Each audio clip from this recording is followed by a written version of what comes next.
Konstitusi, yang pada intinya Mahkamah Konstitusi itu sebetulnya sepakat dengan segala argumentasi kita, putusan tidak naik idem, KPK dalam kondisi tidak baik-baik saja dan lain-lain. Cuman memang kesimpulannya ternyata tidak dikabulkan.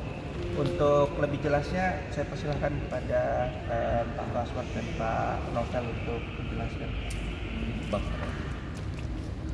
Baik, terima kasih. Tadi ada beberapa hal yang saya pandang penting untuk disampaikan. Yang pertama tentunya secara pribadi maupun bersama dengan rekan-rekan, saya tentunya menghormati segala putusan yang disampaikan oleh Mahkamah Konstitusi.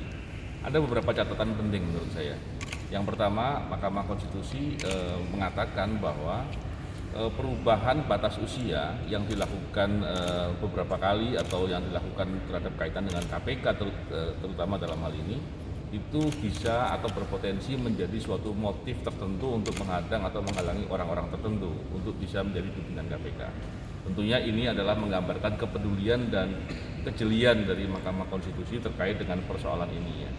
Dan yang kedua tentunya tadi disampaikan oleh Lakso bahwa segala dalil yang disampaikan dari kami sebagai pemohon itu disepakati, dipahami oleh para hakim dan tentunya menjadi berbeda ketika ada putusan yang menolak dari apa yang kami ajukan.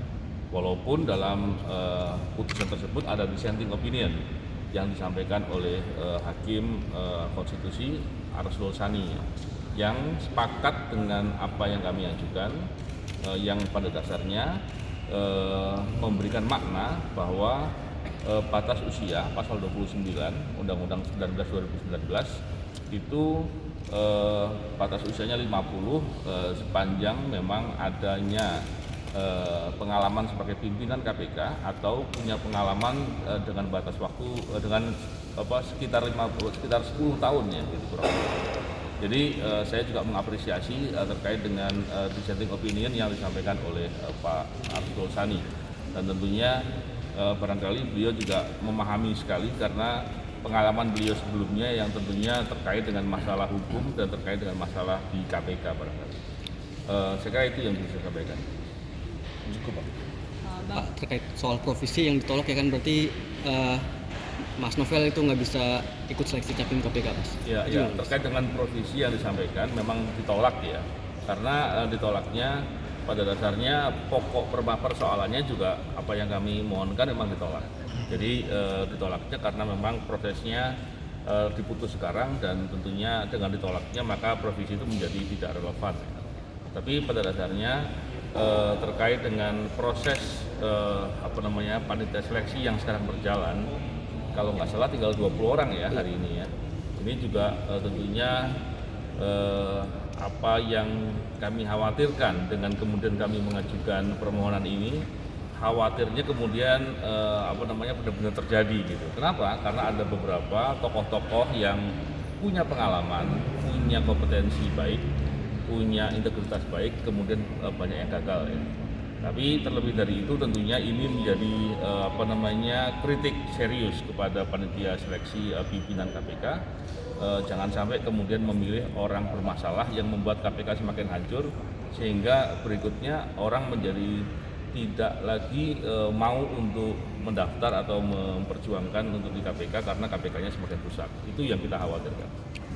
Bang, tadi kan ada pertimbangan dari MK kalau perubahan syarat usia ini tidak membuat deadlock atau menghambat tugas KPK dan maksudnya teman-teman masih bisa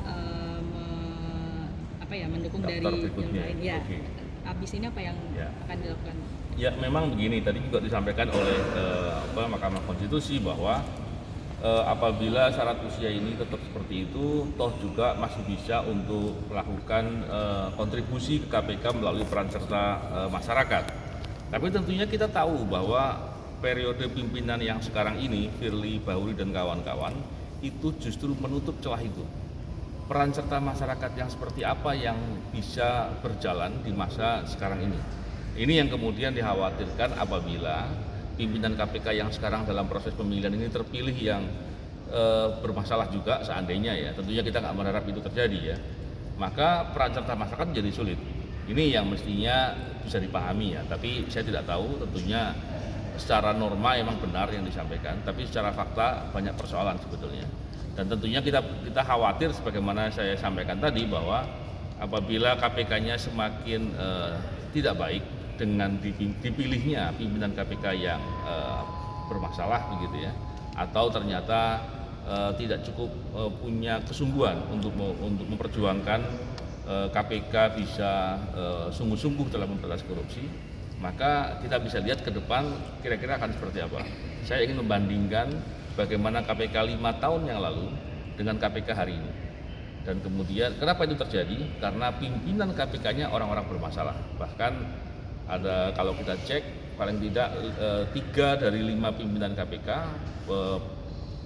dapat putusan pelanggaran hukum, pelanggaran kode etik ya. Dan kemudian ada 1 yang menjadi tersangka. Jadi persoalan itu menjadi persoalan yang serius. Kalau kemudian dengan kondisi KPK yang sekarang dan terpilih pimpinan KPK yang tidak baik-baik saja gitu, yang bermasalah juga begitu ya, maka kita bisa lihat apa yang terjadi 5 tahun kemudian dari sekarang. Ini yang kemudian ingin saya gambarkan bahwa kenapa kami kemudian merasa penting untuk mengajukan permohonan ini. Dan tentunya upaya yang dilakukan adalah sekarang ini dengan melalui proses-proses hukum yang ada, ikhtiar yang dilakukan. Selanjutnya tentunya kita bisa melihat bahwa apa yang kita upayakan semoga bisa paling tidak bisa menunjukkan bahwa kita tidak diam dengan segala hal yang terjadi, dan semoga juga terpilih pimpinan KPK-nya yang baik sehingga apa yang kita khawatirkan nggak terjadi. Itu keputusan hari ini harusnya jadi catatan buat Pansel gitu ya. Ya, tentunya sejak awal saya menyampaikan ke publik ya, bahwa kita ingin semakin banyak orang ikut mengawasi atau mengkritisi sehingga panitia seleksi bisa melakukan tugasnya atau pekerjaannya dengan baik. Tapi saya agak khawatir ya, kenapa panitia seleksi harus terburu-buru gitu ya. Contohnya sampai sekarang tinggal 20 orang, karena ini kan untuk memenuhi pemilihan pimpinan KPK yang di bulan Desember. Artinya apabila panitia seleksi itu bekerja dengan lebih teliti, semoga hasilnya lebih bagus. Lebih terburu-buru tentunya tidak sebagus kalau dengan lebih teliti, gitu. Mas, soal pertimbangan perkara Nurul Gufron itu kan ditegaskan kembali oleh MK, kalau misalkan Capim KPK terpilih tidak boleh dilantik oleh pemerintahan yang sama. Itu gimana, Mas? Nah, barangkali Lakso yang bisa jawab ahlinya. Gimana?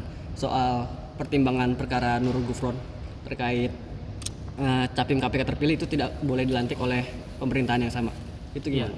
Tadi sempat disinggung juga oleh Hakim Mahkamah Konstitusi bahwa memang secara seharusnya ya untuk bisa menilai keberlanjutan proses pengawasan oleh KPK, pimpinan KPK itu harusnya dipilihnya oleh Presiden yang terpilih. Nah, itu kita lihat saja nanti bagaimana tindakan yang dilakukan dan siapa yang memasangkan. Karena kan sebetulnya ini kurang dari 20 hari ya, sebulan lagi ya, kira-kira kita akan punya presiden baru. Mungkin Bang Pastor ada